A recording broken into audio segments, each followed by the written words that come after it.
appropriate for our first ever guest to have literally my oldest friend in the world, one of my closest friends, who is Casey Buckley.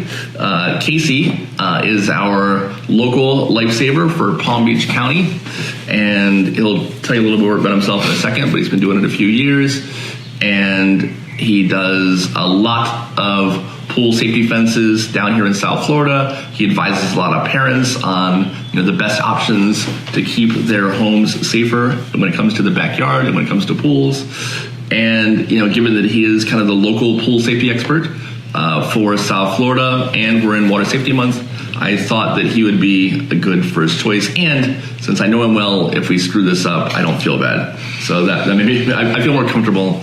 Pressure's off. Yeah, on our first run with Casey, because he'll only make fun of me for a little while. And it's all right.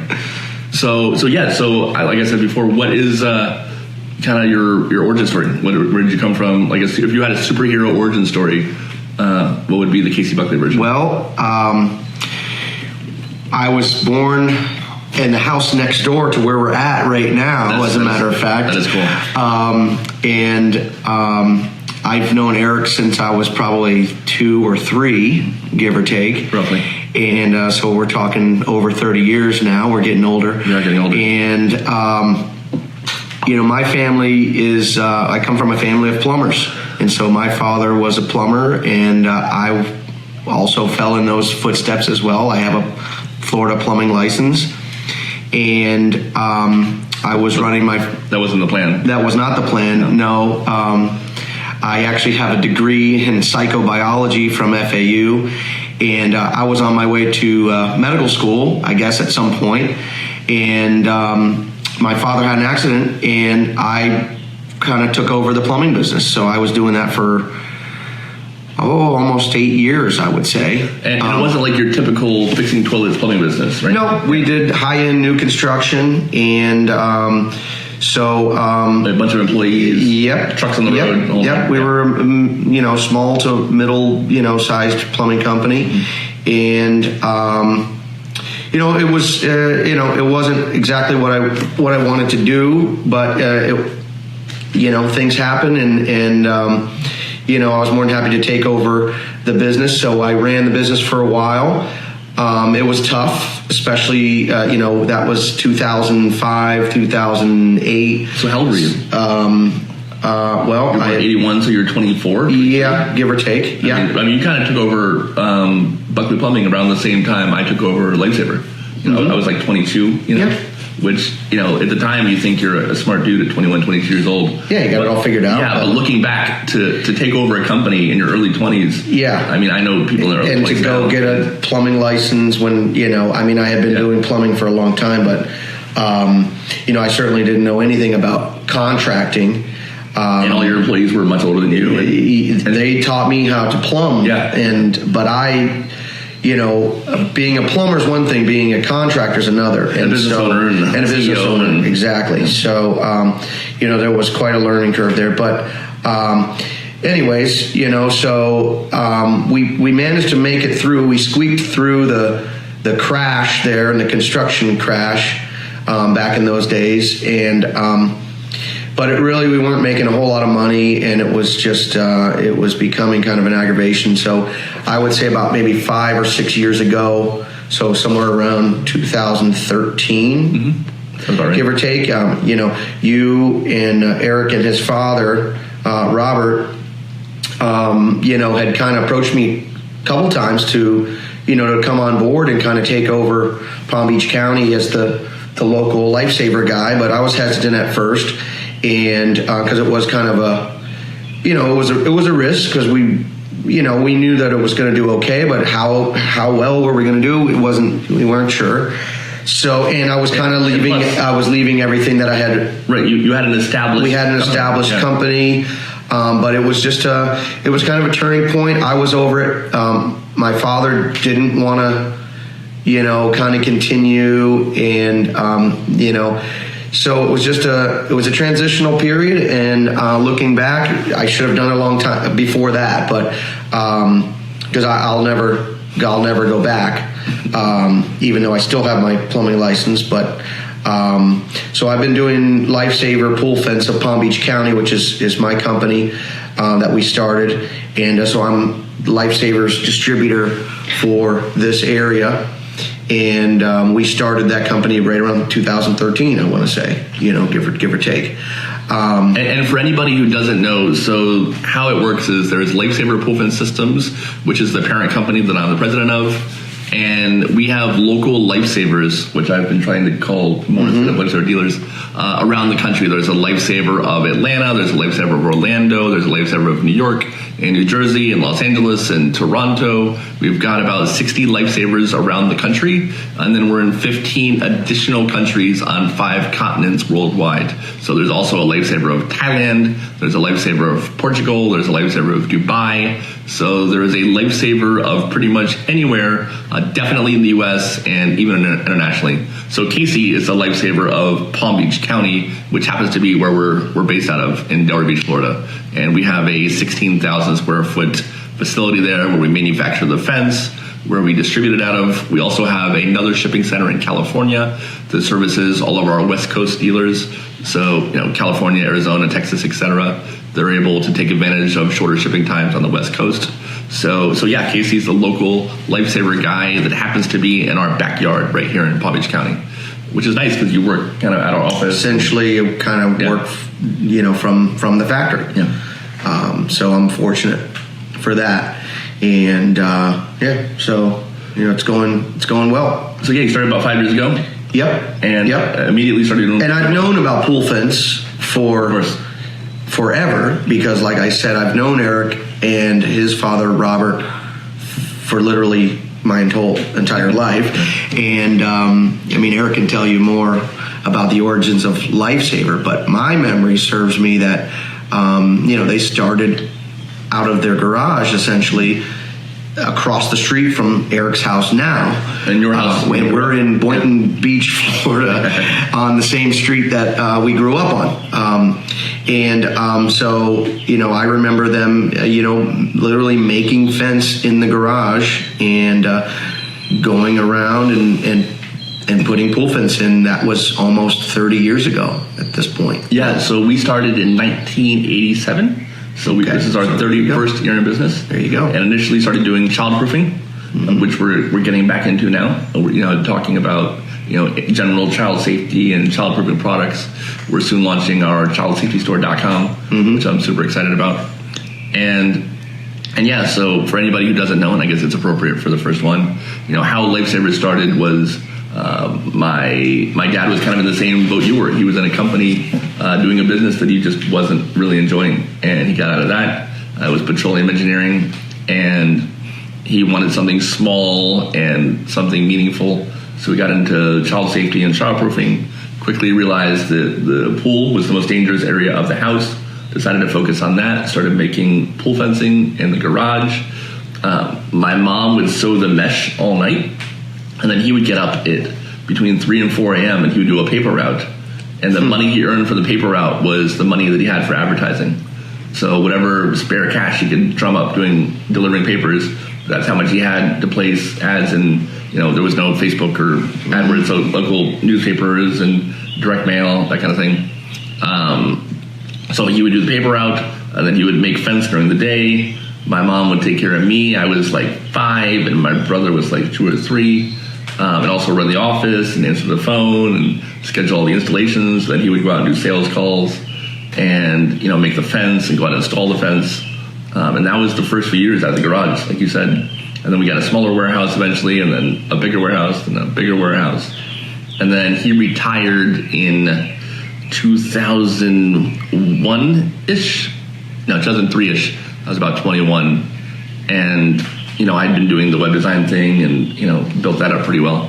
So for some bizarre reason, he literally handed the kind of the keys to the company over to me at a super young age, which, like I said at the time, thought it made sense. But looking back, giving your entire livelihood over to a 21-year-old seems insane. It was what supported, my mom and him and, my brothers. But it worked out. We grew from, a fairly, a decent sized company to 6 times what we started out as when I started working there. to right now. So maybe it was a good choice on his part. Maybe he knew what he was talking about. But yeah, so I guess that's the abridged lifesaver history. And they're both passed away. My mom passed away in 2011, and my dad passed away last year in March 8th of 2017. So right a few days after your birthday. Good on Martha. So yeah, that's the history of lifesaver proper. So you started doing it 5 years ago, and then you had a kid.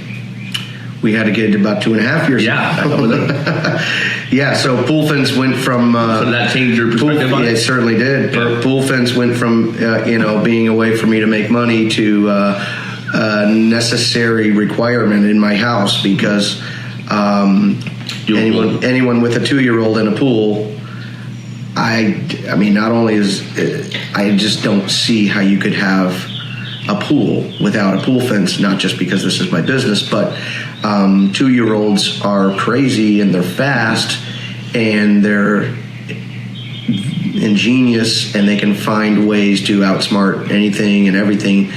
And so you can't really relax. I always say pool fence has 2 jobs.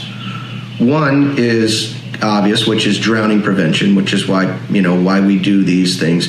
And drowning prevention in the event of an accident, which would mean somehow, some way, little Eden found a way to get outside. She figured out how to open the door. One of our nephews opened the door for her or something. And we've heard all the stories. Right. I mean, there's a million ways. Or I didn't close the door all the way. The dog knocks it open. Or something. Yeah. There's a million accidents that can happen, and the pool fence is kind of the last resort. So it's certainly it's no replacement for supervision, but it is kind of the last barrier. So that's job 1 of the pool fence, which, clearly that's the most important. But job 2 of the pool fence, and really the majority of the job, is more of a convenience, I think, for me and our family. I mean, this is Florida. We're in my backyard every day. We cook outside.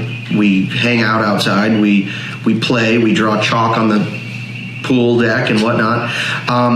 Without a pool fence there, I would literally be on guard 100% of the time, and I would have to chase her. Literally chasing after her. Around the pool. And now, we're outside right next to the pool fence. So the pool fence isn't there necessarily for drowning prevention, because if she fell in the pool, I would jump in and get her. So she's not going to drown if she fell in the pool. But with the pool fence... With you right there. With me right there, right. But with the pool fence in place now, I can let my guard down a little bit, and I can flip my burgers, and I can sit down in a chair and watch from a distance as she runs around. Let her be independent. She can run literally around the whole pool, and I don't have to chase her around, even though she would want me to. I tell that story all the time. When I was over for Christmas Eve, and there was a bunch of kids over. You had, Eden was there, obviously, and bunch of kids. There's a lot of kids in my family, and they were literally running around the pool. They had like a little stroller. They have a racetrack, and they run around. Yeah, and they were flying around. They use the fence as a part of their inside racetrack, and they can bounce off of it. They can run their car into it. And the story I tell is that Christmas Eve would have been a nightmare if we were trying to keep track of... Yeah, we wouldn't have been able to sit down and eat dinner. No, and we did. We all sat in the backyard and watched them have fun. Yeah. And it would not have been that experience without the pool fence. No. Not even and so that's where most people get their money out of a pool fence. And I don't think a lot of people buy it for that. I mean, I don't think they realize they're going to get that. Yeah, usually it's a danger in the backyard. We have to protect the danger. But what when I go out to talk to people about buying a pool fence, that's how I explain it, because that's where I got the most benefit. And of course, yes, it's there in the event that the back slider got left open and she darts towards the pool. I mean, it literally takes 2 seconds for her to get out there. So that's obvious, but like we use our pool fence every day. And somebody asked me the other day, how many lives has a pool fence saved, or right? And I couldn't wrap my head around that, because you think about it and it's like, if a pool fence saves a life, you never know. You don't know about it. It's not like a pool alarm where you... Right. And so, I mean, it could have saved Eden's life 100 times just this past weekend. I don't know how it's to like put a car number accidents on it. you wouldn't get in. Because if you don't get in a car accident, then how do you quantify that? Yeah. So it's hard to do. But, so it's a rewarding thing for me to go out and put these fences up for people, because not only is it protecting, children, but it's also giving parents kind of a little bit more peace of mind. Better quality of life. And a better quality of life. You can use your backyard again. And you don't have to, run around and chase, these 2-year-olds and 4-year-olds and little babies, even 1-year-old, when they start to walk and crawl, now you've got your backyard again. You've got your backyard as a play area. So how long will you keep it up for Eden, do you think? Well, it all depends. I mean, I get that question a lot. How long do we keep this up? And every family's different. Of course, you've got to be vigilant. So the pool fence is there. Then, of course, you've got, ISR, and you've got survival swim training, and you've got swim lessons, and you've got all these other things that really you need to do all of them. Children need to learn how to learn how to be around water and how to float and how to save their own life, because not every body of water is going to have a pool fence. So let's talk about that a little bit. We obviously talk a lot about pool fencing, but we always preach layers of protection. Mm-hmm. So you want to run through I call it 5.5. I don't know how you phrase it. Exactly. So I mean, clearly everybody is in agreement about the very first layer that we know is supervision. I mean, supervision is key, and that is the most important layer. And without proper supervision, a child can outsmart or forget, or they can, the other layers could potentially fail. But supervision is one that we, hope would never fail. But I mean, people are human, right? People are human. I mean, and that's where the other layers come in. I did a pool safety video the other day, and I said, every parent has a story about their kid going off and, drawing a mural on the wall in crayon, Mm-hmm. or, I heard I saw a video the other day of a mom who walked in on her kid. He must have been 2 or 3 years old, just literally covered in peanut butter. Mm-hmm. Like head to toe, peanut butter everywhere. Funny video, super cute. Obviously, a mess they had to clean up. And the reality is that it's impossible to. And every parent has a story like that. I'm sure you do. I'm sure everybody does.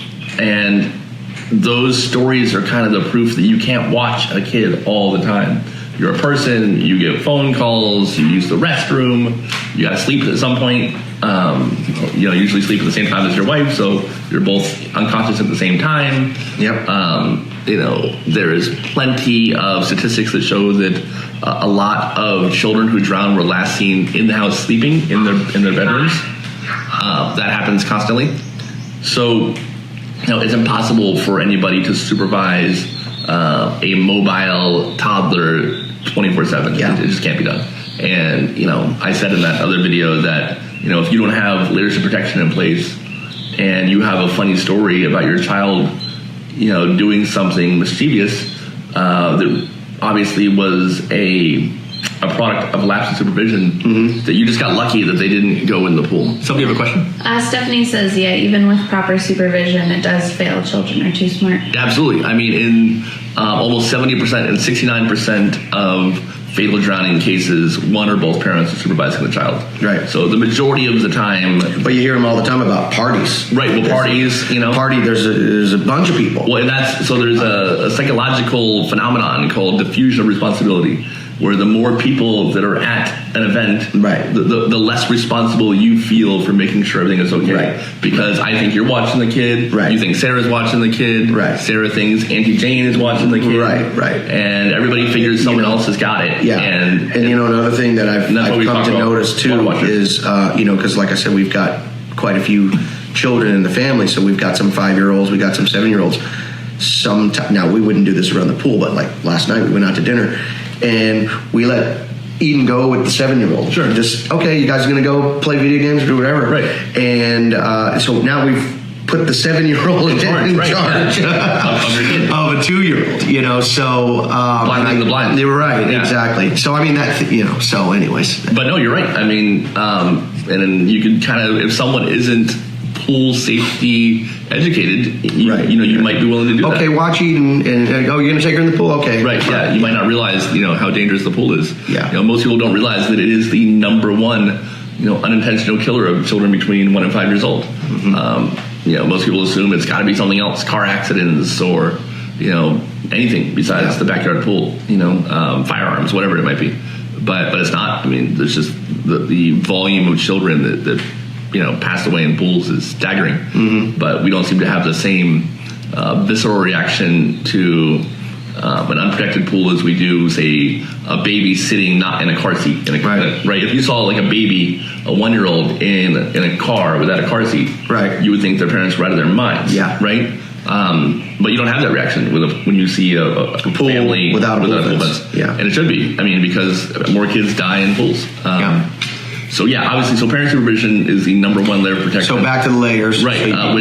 But like as we were saying, it can and does fail, and every parent who has a story about their kid doing something silly, that's an opportunity for that they could have tried. Yeah. So then I always think that the next layer beyond that is lessons, swim lessons, and survival training. I mean, I don't know what you think about the number of layers. I think from inside of the house to outside the house, so I figure lessons kind of go near the end of the list for me.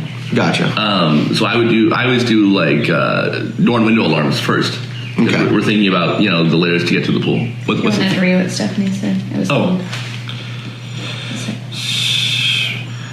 Stephanie Marie Robertson. Even with proper suit, I believe Stephanie is a swim instructor, by the way. Oh, she is? Okay, yeah, cool. Hi, Stephanie. So I'm going to read her comment. Mine was in his room sleeping, and he opened the window and jumped 8 foot to the ground and then decided he wanted to go swimming. Opened the gate, jumps in. I found him at the bottom, face down, gone forever. Wish I knew then what I know now. That is terrible. I'm really sorry to hear that. Yeah, sorry to hear that. And, I mean, things happen, and kids are smart, and if they're bound and determined to, and they get new abilities. Eden might not know how to open the French door yesterday, but she might tomorrow. It literally goes that fast because she can actually pull the slider. We have big, heavy sliders. Mm-hmm. She can do it now, and she couldn't one day, right? And then it was just like all of a sudden she decided, let me try this, mm-hmm. and she realized she had enough strength to do it. Mm-hmm. So it's just it's terrible, and we hear those kind of stories, and it breaks my heart every time, and makes me want to cry. But I mean, and pool fencing is the main thing we do, but I think it's really just the method we use towards the mission of using layers of protection to prevent drownings. Sure. I happen to think that pool fencing is probably the most effective of the layers that we could offer, that we do offer most of them. So that tends to be our focus, but really our mission is to prevent drowning. Sure. Pool fence is just the vehicle. It's the one that's our forte. Right. Yeah. That's what we do. Stephanie just wanted to say she's not a swim instructor. She owns a nonprofit organization, Nathan Water Wings. Gotcha. And also, children with autism and special needs are more likely to drown. Of course. Absolutely. Of course. Yeah. There was a crazy statistic, and I'm going to get it wrong, but it's a really high number of it's something like 90%. So children with autism are prone to wandering. Sure. And of children who wander and get out, I want to say like 90 of them drown. Wow. Like 90% of them drown. So if your child and escapes, there's a 9 in 10 chance that they're going to drown somewhere. Wow. Water safety for children with autism is so important. I heard well, and so that being said, that's where maybe an ISR and a swim lesson may not be as helpful as a pool fence for those situations. Or it could be more if they don't end up in the pool. They could. Well, no, I'm just saying 80%. 80%. I knew it was I'm just saying, a child with autism might have. Might have a little bit harder of a time learning the skills, Mm-hmm. that they need. Where I'm not sure, but I don't know, but so anyways, but that makes high locks and doors and windows is key. Of course, yeah, high locks, and alarms, and in a situation like that, I mean, that's where you would recommend. Let's do every possible layer that we can do. So layer 1 supervision, layer 2. I usually do high, locks on all the doors and windows, high locks on all the doors and windows. Right. You can include alarms in that as well. There's door alarms you can buy. Little alarm. Yeah. You got to push a button. So does the safety turtle fall into that category? Safety turtle can fall into that. Yeah. So if you don't know safety turtle, you can find it at safetyturtle.com. We offer them too. It's a wristband the child wears. It kind of looks like a watch that the kid wears. I wish I had one, and we should wear one next time. Yeah. And essentially, if the wristband that the child is wearing, it's key lockable, so the baby can't take it off. If it gets wet on 3 sides, if his hand goes in the water, essentially, then there's a base station inside the house, and that alarm goes off. Which I always say is nice because, I don't have one, but we'll get one when we go on vacation, right? When we go you can take it with you to grandma's house or something like that. You can take it with you, and you might go somewhere where they don't have a pool fence, or you're on vacation, and or whatever. It's just nice to have. Then even in the bathtub. I was going to say, so just like the pool fence, there's a convenience factor to the safety turtle as well. Right. Because, maybe it's not a life-threatening emergency if she's got her hand in the toilet. Right. But you want to know about it. Yeah. Right? You want to know. Okay, yeah, she stuck her hand in the toilet. Yeah. Now the alarm goes off and we figure out what's going on. Where is she? And obviously if any alarm goes off, or in general, this doesn't really fall into a layer of protection, but I tell people all the time that if your child is missing, if Eden ever goes missing, obviously the first place you look every single time is the pool. Yeah, because if a child falls in the pool, she usually every second matters. Sure. And a minute can make the difference between life, death, permanent brain injury. So yeah, if your child ever goes missing, if you can't find her, always check the pool first. It's imperative. You have to. We're doing a terrible job to get through this protection. So the parent supervision, locks on all the doors and windows. 3 pool fence. I would say that's it's usually my So the pool fence is. So describe a pool fence. What is it? What is a pool fence? A pool fence, as far as you know, the type that we manufacture and install is what you call a removable child mesh baby barrier. That's what it's described as in the Florida Building Code, as well as pretty much every other building code across the country. The ASTM standard calls it a removable mesh. It's called a removable, and so so it is a actual physical barrier, and let's clarify. So it's not a yard fence. No, this is a barrier that typically would go around the perimeter of a pool. However, you can there's different ways to configure it, but typically it isolates the pool so that it goes immediately around the perimeter of the pool. And so you still have full access to the backyard, and the pool is isolated. And that's important because what you want to do is make it so that the only time you're opening and going through that pool fence is to go into the pool.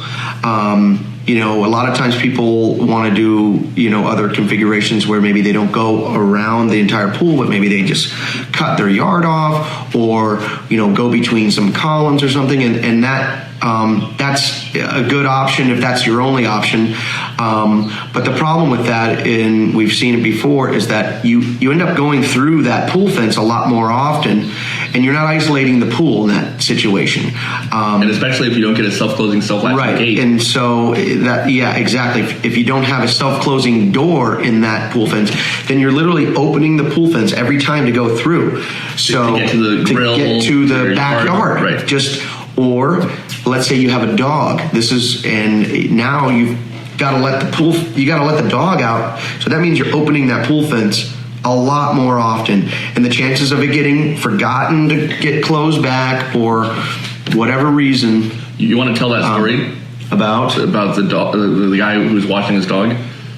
I don't want to, but because I've been telling people for years that they should really encircle the pool because you don't want to access the rest of the backyard. Yeah, and because of I never heard a story of it happening before. Yes, but I always imagined that the more often you leave the fence open, the better chance was something could happen. Yes, and then I heard this story, and it kind of, unfortunately, perfectly encapsulates why you want to make sure that you isolate the pool. You isolate the pool from the entire backyard. Right. There was a pool with a screen enclosure, and the contractor or whoever built the pool decided that the least expensive and cheapest and easiest way for them to get past their inspection, because these barriers are required for new construction, and but there's ways to do it where it might be less expensive. So they just went straight across, like we're talking about, and they didn't have a self-closing gate. And the father opened the fence and was in the backyard, literally 10 feet from the pool, washing the dog. And the little boy, I think it was a little boy or a little girl, made it through while the fence was open, while the father was standing there 15 feet away washing the dog, and they drowned. And it was a terrible, terrible situation. But that could have been prevented had there been a self-closing gate. And actually, we gave this family, we put a gate in for them. Yeah. Through the Save a Life program. Yeah. Just unfortunately, it was it's too late of a circumstance. And so that's why I always tell people that not to do that, but some scenarios they might not have any other option to protect the pool, and either they don't have enough room physically or whatever. But in those situations, we always recommend doing a gate, because at least the gate will close behind you and stop that from happening. So two things real quick. One, we have a program called the Save a Life program, where any family who's experienced a fatal or non-fatal drowning incident, we donate a mesh pool fence to that family, especially if they have another child in the house, at no cost whatsoever. We donate the fence. The local lifesaver, donates their time for the installation. That's throughout the country. It's throughout the world, really. We try to do as many of those as possible. I don't think we give away enough pool fences. I would actually like to give away more than we do. We try to do at least a few a month. That's the goal. So that's one thing. Second, people might be a little confused about how you can have a pool fence without a gate. So can you explain what the difference is between a manual and a self-closing gate? So the fence is composed of essentially a section of fence, has poles on it. And so what we do is, we drill into the deck and we put a sleeve down, and so the fence goes into the sleeve, and so the sections of fence can be removed. You got to punch the mic, I can feel it. So there's kind of two ways that we make an entrance to get through the fence. One is just kind of a standard opening, I guess you could call it, which is you would just unclip the fence and move one of the poles of the sections to the left or to the right. So you have the sections of fence that are 15 feet long, usually, right? And then they're connected at the top. They're connected at the top by a childproof snap latch. Yep. And so it kind of takes two hands. You got to squeeze the fence together, open the latch, and then you can pull one of the poles up and move it off to the side. And that's kind of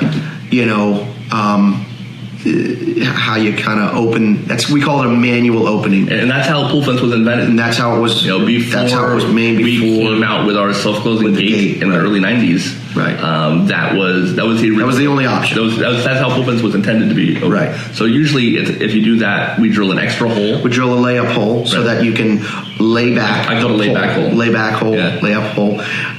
And so most pool fences that you see, probably that's how they are. I always say about 50% of people, have an opening like that. The other 50% have a self-closing gate, which is really nice because it closes behind you. It's a door. And it's an actual door. You can have a baby on one arm. You can walk through it. Yeah. Our gates are really nice. There's some other gates out there that aren't quite as nice because they're a little flimsier and whatnot, but the Lifesaver gate is really nice. It's 1.25 inch square stock aluminum. They're double trussed. Everything's welded, powder coated. We use a Series 3 Magna latch, which I'm sure you've seen. That's where you pull up on it, and as the catch gets close, drops the magnet pin and locks. It's key lockable, so that's nice. So you can lock the fence, and that's it. And so, you got a question? Stephanie just said the big one, your fences. If you want me to read it. Your fences need to be mandatory in every state. Your fences need to be mandatory in every state if you own a pool. As well, an ISR should be mandatory in every state. You wouldn't put a child in a car without a car seat. Why would you own a pool?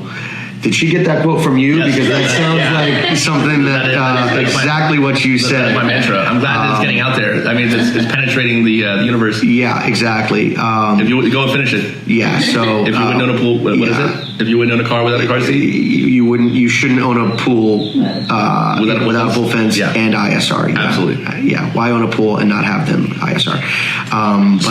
So fortunately, Stephanie, the laws are getting better. So there is the pool safety legislation around the country is improving. When we got into this, it wasn't seen as vital as it is now, but thankfully education's gotten better due to people like you and your nonprofits getting the word out there. What was the name of her nonprofit? Nathan's Water Wings. Nathan's Water Wings. Yeah, which I'm familiar with them, and Stephanie likes all of our stuff on Facebook, and she shares it, and she's awesome, and we appreciate her. Cool. and all of the other, the army of, moms and parents and Live Like Jake and Josh Yoder and there's so many of them. Stewie the Duck, National Drowning Prevention Alliance. What about Fort Myers? Of course, Paul DeMello. With Just Against Children Drowning. Yep. The legion of parents who have lost a child, unfortunately, who support us and help us do what we do and help us donate pool fences and get the word out there. They really are the fuel that goes into my gas tank every morning to make it to work, and to keep doing stuff like this and putting out content and recording videos and giving away pool fences, and they're literally the reason why we do this, and we couldn't be more grateful. I was going to talk about Live Like Jake, but let's finish the layers. I was in the middle of a point. I forget what was it. I'm sorry. Stephen Robertson. You were saying that you were saying the legislation. Yeah, it's getting way better. So Florida has a law that says you have to have some kind of fence or layer of protection, alarms. Actually, the Florida law was really good in 2001, and it's slowly gotten worse over the last 17 years. It used to require a self-closing, self-latching gate. That got taken away first, and then they said instead of a fence, you could do alarms on the doors and windows, but they had to be hardwired. Eventually, the hardwired alarm requirement got taken away, and you could use battery-operated alarms. Yeah. And then recently, last July, they changed it again where you could use a floating pool alarm in the pool. So we really need to actually figure out a way to get the Florida pool safety law back to how it was. Ideally back to 2001, but even if we could just roll back the change that was made last year, because the law was always about prevention, Right. And even with door and window alarms, we could say that, well, at least the alarm's going off before they get to the pool. But now, you can get by with an alarm in the pool, a floating pool alarm. Right. Which means the child is drowning when the alarm goes off. And it's too late. They're already in the water. Yeah, they're already in the water, and those take a while to go off. Someone sent me a video They don't go off. of they had a pool alarm, and he had his arm in the pool. He was making big waves back and forth. It wasn't going off. And then it took a couple minutes for it to go off. Right. And when it comes to drowning, a couple minutes is too long. And God forbid, you're in the garage, you got the music on, you're working on your car. I just got an idea for my video of the day. Is that what it's going to be? I'm going to have Eden go in the pool. I'm going to take a floating alarm from the shop, and I'm going to have Eden go in the pool, and we'll see. I mean, they're better than nothing, right? Yeah, absolutely. Every layer of protection is better, and they're great in addition to other stuff, and we'll get to the layers eventually. But just to have that be the law, that you can have that. You're not preventing, and what I'm afraid of is that kids are going to drown who are compliant with the law as it is right now. So that's in Florida. California has gone the other direction. They just passed a fantastic law where they've adopted the layers of protection mentality. Right. And they give you a list. I think they give you 7 choices. Right. And you have to pick 2 layers. Right. Whether it's alarms in a pool fence or, which is good, because that some people don't have children and they're building a pool. Right. And, I feel bad for people that are required to do things they don't need or want. They have a perimeter fence, but even still, your neighbors and right. No. I get you. But what I mean is, like a house we're about to do for a huge builder. It's a huge monster house, and they have their perimeter fence is all intact. They don't need the pool fence for that, but they don't want to spend $2,000+ on these door alarms. Right. So but they have to do something, and so they opted to do a pool fence, which is the best case scenario, probably. Yeah, exactly. And then at least it's not a complete waste of money for them, because the pool fence can be taken down, it can be stored. And then if they were to ever sell the house or have kids come over or whatever, then they have the option to put it up. Right. So that is nice. So legislation is getting better. And you're right, Stephanie, there should be laws everywhere. Vince just said that there's one in New Jersey. Is that what you were saying? Oh, no, Stephanie was saying New Jersey needs to be worked on. Yeah, New Jersey, I know, needs help. I think there's a pool fence law in New York now. I would have to go state by state and remember what each of the laws are. But hopefully one day we get to a national law. That would be the goal. Poolsafely.gov is the National Consumer Product Safety Commission water safety campaign. And, they haven't really worked towards, a nationwide legislation, but that has kind of always been the goal. But you're right, pool fencing, pool safety in general, it doesn't have to be pool fencing. That's just the one that, we believe in the most. But layers of protection should be part of every pool that's installed. And sorry, your body will be fine. Yeah. And swimming lessons should be taught as part of, I think, the educational curriculum. Absolutely. When kids are in school, just like they learn how to play dodgeball, sure, or any of the other kind of. Well, and that's the thing, and that's a good point, because swimming lessons and in ISR, what's been a struggle for us, which we're probably going to do ISR, but it's a lot. It's the curriculum is tough, and yes, absolutely is worth it. But when you have 2 parents that both work, it's challenging, and do podcasts all day. Right. No, I'm just kidding. But it is tough. It's tricky, and they get it. So if there was a way, if they had that kind of training available to preschools, right, or unfortunately preschool's a little late. Most kids who drown are are dead already by 4 years old. But it should be part of even still, if they're not learned to swim by 3 or 4, they should at least get it in school somehow, right? And because for the next generation, right, parents who don't swim are a lot less likely statistically to train their children how to swim. Yeah. So, if you get a whole generation of kids swimming now, 15, 20 years from now, it's more likely that they would Yeah. Did somebody ask a question? No. Okay. So, all right. So let's recap. Yeah. You got the first layer is supervision. Yeah. Second layer is door alarms, locks, Yeah. doors, windows, either floating alarms, door alarms, safety turtles. Third layer, pool fence. Yep. Fourth layer, swimming lessons, ISR. Right. So there's a couple training. There's a couple different kinds of swimming lessons. There's the lessons you get where you just learn how to swim, right? Strokes. But then there's lessons where you can teach a baby as young as 6 months survival old how to survive if she falls in the pool. Right.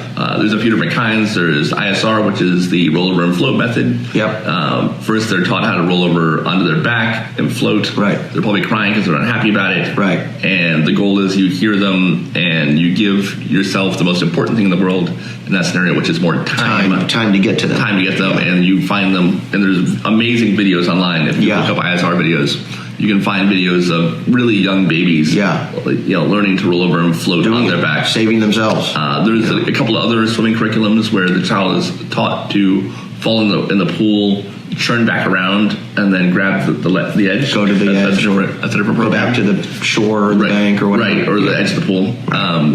And I know ISR eventually does get to a point where the child does a combination of rolling over their stomach, swimming, rolling over their back when they need to, floating, and then until they eventually get to the side. I know that's the eventual goal of ISR. So there's survival swim lessons, and then regular, teaching anybody, 5 and up how to swim lessons, like my brother did, or probably you did at some point, So swimming lessons are next. And then what's after swim lessons? I don't know. CPR. There you go. That's fifth. That's 5.5. Gotcha. 5.5. Yeah. So 1 is supervision, 2 is locks on all the doors and windows, 3 is the pool fence, 4 is the alarms either on the doors or in the pool. 5 is swim instruction of some kind. Right. And the 5.5, because it's not really a layer of protection, but it's obviously super important. Right. Is CPR. Right. If you have kids, pool or not, you should know CPR. Yeah. And like when Eden was born, we took most hospitals offer free, infant CPR training. So that's, key to any new parent. And a refresher course, I would imagine, is key. And then as infant CPR is different than, toddler CPR, I'm assuming. And full-grown person CPR. And full-grown adult CPR. So, just keep yourself informed. I would guess, as a matter of fact, I should probably, do the toddler CPR. I'm sure I'm going to find a class somewhere and do that because, that's it. Another question? Mm-hmm. Miranda, I talked to a parent who said ISR wasn't necessary for their child who was younger than the age of 1 because it's pointless. Can you disagree? So there's a misconception. For years we've battled against for instance, the American Academy of Pediatrics. They used to say that there was you shouldn't teach a kid under 5 even how to swim. Right, because they can't retain it. Well, because earaches, because they're worried about ear infections. Oh yeah. And some kids do get ear infections. But my thing was, I'd rather have an ear infection. I'd rather have a living 5-year-old with an ear infection, than a child who passed away. By 5, most kids have drowned already. Drowning is the number 1 killer of kids between 1 and 4 years old. Right. So by 5, it's too late almost. Yeah. All those kids that would have, it's too late. So there's a misconception that kids that are too young don't need swimming lessons. So it's young 6 months. I was going to say, I think ISR starts about 6 months. It does start at 6 months, and so do some of the other ones. So you will need a refresher, right? If your 6 month old does ISR or any of the other swim instruction, you're going to need a summer refresher course to reactivate those skills, at least for the first few years. Well, and it's I'm assuming it's a muscle memory, like anything else. And it's like anything else. And so at 6 months old to a year, the brain development, it's constantly changing. So you need to be on it. But we didn't do ISR yet, but we had Eden in the pool at 6 months. Sure. And It's Just learning to blow bubbles exactly, just kind of getting accustomed to being in the water. But I know that, ISRs, they teach kids all the way up to, older kids even too. Sure. So it's never too late, I don't think. And I think that would go for any, curriculum. If it's ISR or if it's just, whatever kind of, even if it's just swim lessons. So I guess to answer Miranda's question, I think, starting a child at any age is good. Right, earlier the better, but sure. In every case, I think maybe a rule of thumb of what we're talking about is something's better than nothing, right? Absolutely. Like if you can only do a pull arms aren't the best case, but if that's all you can do for some reason, then please do the pull arm. Yeah. If you can only do one layer of protection, right. Make it a pull fence. That's whatever you can do. Sure. Yeah, and to say ISR at 6 months old is pointless, I think is silly because I'm sure there's an 8-month-old who's I'm sure right there now. is. Yeah. And I'm sure there's also probably a 6-month-old that went through the ISR curriculum and the mom would argue and say, well, they didn't remember anything. And at 2, we might have well not even have done, I don't know. Right. I'm not an ISR guy, but, an ISR aficionado, but another question? Just for 4.5 years old Nathan was. So this is Stephanie talking about her. Sadly, he would swim a little, but because the water was so cold in November, he couldn't. So it was a shock, So the amount of time you have before you drown in cold weather, I mean, it cuts fast. Well, and if the water's cold, I don't know if he was in Florida, but I can tell you, it doesn't matter because I can tell you my pool in November is cold. Right. Yeah. And so. That's just it. I mean, sometimes it's, I don't know. They just, every scenario is different. And for whatever reason, little Nathan didn't have the skills he needed, I guess. Or blood protection. Yeah. It's unfortunate. Yeah, it's a bummer. New Jersey, she's from. Yeah, so it was really cold. Yeah. Where probably couldn't refresh his. If it was in New Jersey in November, could you imagine? It's probably had ice on. Right. Yeah. I mean, it was. So yeah, you go in hypothermia. When you fall into the water in that kind of weather, it's even for an adult, it's of course it's tough. Yeah. So I wanted to talk, a little bit about Live Like Jake and. Only because the run's coming up. The run is on Saturday. So Live Like Jake is a foundation Carrie Morrison started about her little boy Jake, who was a victim of a drowning. He fell into the intercoastal, actually, so it wasn't a pool, and he was fully clothed and even with his shoes, I believe, on. And she said 6 weeks shy of her birthday. I'm not sure how old he was, but. So Carrie Morrison started the Live Like Jake Foundation, and it's a really awesome thing she's done, and we support her and her movement, wholeheartedly. What they do is they do scholarships for families that have had some kind of a circumstance, either drowning or near drowning. And they help them get ISR lessons. They pay hospital bills for families that have, been through this experience. A lot of times, unfortunately, drownings have multiple levels, so it doesn't always mean it's fatal.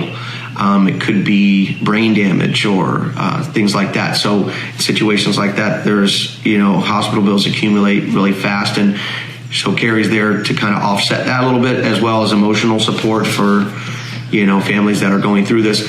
And so I know she is a big advocate of ISR, and because ISR may have saved Jake's life, because there wouldn't have been a pool fence because he fell in a coastal. Right. So in her situation, the pool fence wasn't necessarily gonna do much. Although we do put pool fences on seawalls. A lot, we do it a lot. A lot of times we'll put a pool fence on the seawall and the pool. And so, if you're on the seawall, I think is a must. Absolutely. Yeah. We put pool fences on retaining walls just to stop children from falling off. There might not be any water, but it would, if somebody fell off the thing, it could be dangerous too. Anyways, so Live Like Jake has an annual run that they do. It's this Saturday coming up. It's May 12th, I believe, and it's in Abaco. It's in Jupiter, Florida. I know probably most of you are maybe around the country, don't really care, but I just wanted to put that out there. And there are people from around the country flying in for the run. They are. Yeah. It's a pretty big event, and Stephanie's going to be there. Mm-hmm. She is. From New Jersey? Well, I will be there as well, Stephanie, and so come by. I have a little booth, and is your wife running this year? I think we're all running. Okay, we're all going to run. Yeah. Eden's going to ride in the. So we're all going to run. And I will not be running. You're not going to run? Not a great runner. Oh, okay. Yeah, well. Yeah, sure. And so ISR teaches. So this is Christina Matias. Is there two comments? Yeah. There are. Okay. Christina. Stephanie. Hi, Christina. Hey. She's my buddy. ISR teaches them how to float and swim fully clothed. My daughter was never. My daughter has never forgotten her basic. I didn't know she did ISR. That's awesome. And even though we live in Florida, we go half the year without swimming. Also love our Lifesaver Pool Fence. Well, thank you, Christina, and more than happy that we did that for you guys. Okay, and Stephanie, I'll see you at the race on Saturday. Nathan's Water Wings shirt. What's the last comment? That was just Stephanie was saying she's going to be at the race. Oh, nice. And she'll be wearing Nathan's Water Wings. So Nathan's Water Wings t-shirt. So look out for look Stephanie. for me. I'll have a Lifesaver t-shirt. But I usually have a booth and we'll have a big sign and whatnot. And we're raffling a pool fence, right? No, we're not raffling them off. We're actually going to give away a few. Carrie hasn't given me the final number, but we're going to give away some fences to some of her scholarship people. So that'll be cool. And we love to do that. So that's kind of the new thing that we're trying to do with Carrie with Live Like Jake. Right. Is if they have a pool and she's doing a scholarship for ISR, why wouldn't we have a scholarship at the same time? Exactly. Right. So that's going to be our contribution, and looking forward to doing that. So I was going to say in the CPR too. My good friend Laura Metro, she has a really cool thing she started called CPR Party. And that's cool. Remember Tupperware parties back in the day, right? Where moms get together, sure. right? Or people.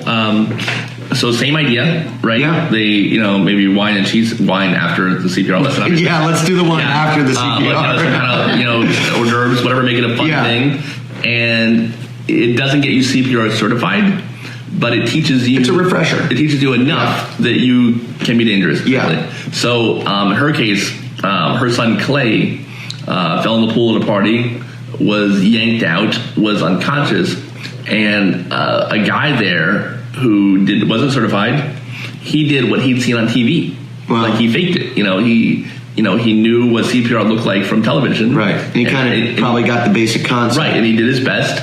And the paramedic said that the reason Clay survived is because of that CPR. Wow. So her idea was if we can teach someone basic, even if they're not certified, right. If we can get enough basic skills out to the most number of people possible. That's pretty cool. That's the idea. So she has these CPR parties that she can, if you go to cprparty.org or .com, I think it's .org.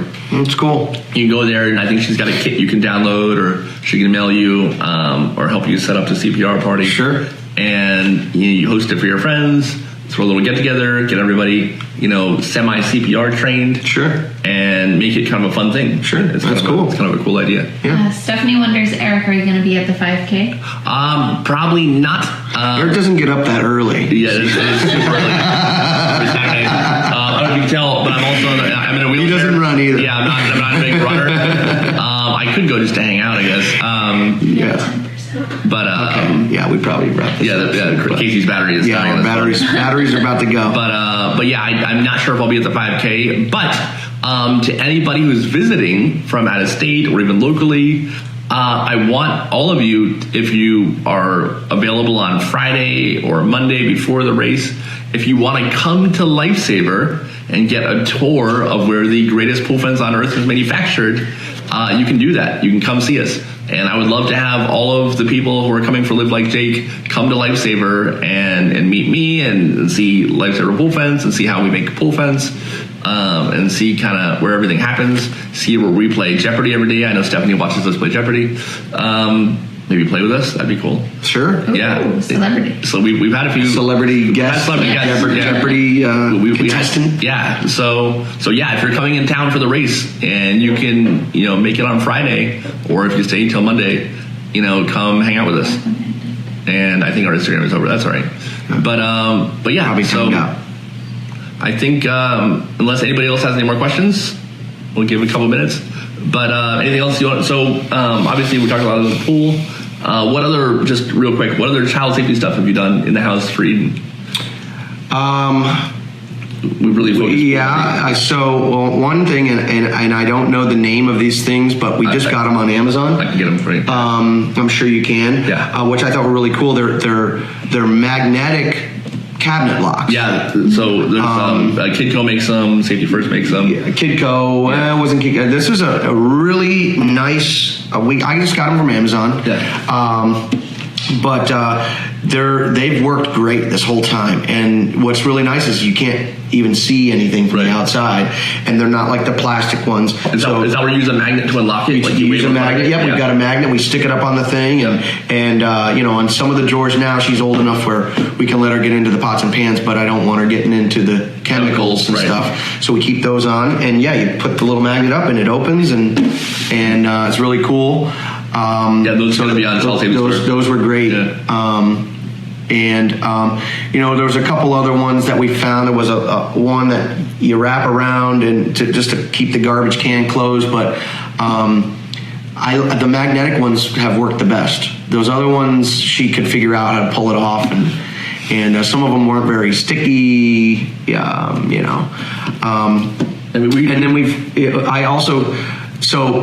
got the outlet plugs, right, that stick in, sure, right. Well, those things are a pain because you've got to take them off to use the plug. If you don't nail. So I found this one company that had you actually pull the whole thing off, right, and you put a new cover on, and it's kind of hard to say, but they slide. Yeah. And so when you go to stick the plug in, you pull it to the left, and then you can.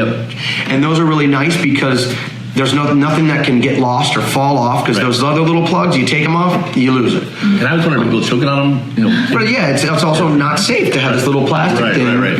So I switched a couple of our plugs that we use a lot to those. Of course, it's a lot more invasive because you've actually got and they're a little bit more expensive. But 2 screws. It's not a big deal. And as far as everything else, I'm not sure. So we usually recommend to people to actually get down on their hands and knees, and crawl around to see at what baby you can height get into. and see what you can get into. Yeah, and you'll be surprised at the stuff you missed what you that see. you didn't think of. Yeah. Where you'd hit your head on the glass coffee table that you love so much. And, you realize real quick with a toddler that most things below this high have to be picked up. Picture frames, tchotchke stuff and whatnot. Anything that can be picked up or thrown, all has to be removed. Right, yeah. Or at least moved to a higher level.